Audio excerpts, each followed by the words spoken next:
Hi all.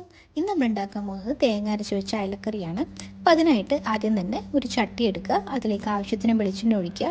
ഇനി അതിലേക്ക് 1/4 teaspoon ഉലുവ ഇട്ട് പൊട്ടിക്കാം. ശേഷം അതിലേക്ക് 3-4 അല്ലി ചതച്ച് വെച്ച് വെളുത്തുള്ളി ചേർത്ത് കൊടുക്കാം. ഒരു 3-4 പച്ചമുളക് കീറിയിട്ടതും ചേർത്ത് കൊടുക്കാം. ഇനി അതൊന്ന് ചെറുതായിട്ട് വാടി വരുന്ന സമയത്ത് ഒരു ചെറിയ കഷ്ണം ചതച്ച് വെച്ച് ഇഞ്ചി ചേർത്ത് കൊടുക്കാം. കൂടെ തന്നെ അരിഞ്ഞു വെച്ച അര കഷ്ണം സവാളയും ഇട്ട് കൊടുക്കാം. അത് നന്നായിട്ടൊന്ന് വഴറ്റിയെടുക്കുക.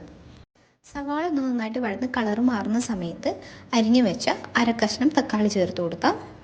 ഇനി ഇതിലേക്ക് പുളിവെള്ളമാണ് ചേർക്കുന്നത്. കുടംപുളിയുടെ വെള്ളം ഇളം ചൂടുവെള്ളത്തിൽ കുതിർത്ത് വെച്ചതാണിത്. ആ വെള്ളം കൂടി ചേർത്ത് ഇളക്കി കൊടുക്കാം.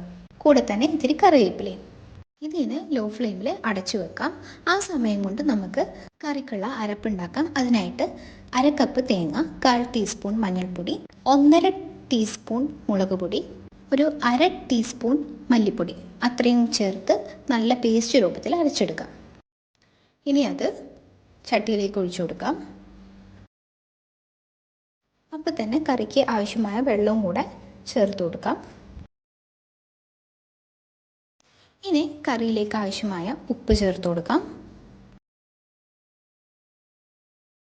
എല്ലാം ഒന്ന് നന്നായിട്ട് മിക്സ് ചെയ്ത് കൊടുക്കാം. നമ്മുടെ തേങ്ങയുടെ അരപ്പ് നന്നായിട്ട് തിളച്ച് വന്നിട്ടുണ്ട്. ആ സമയത്ത് നമുക്ക് മീൻ ചേർത്ത് കൊടുക്കാം.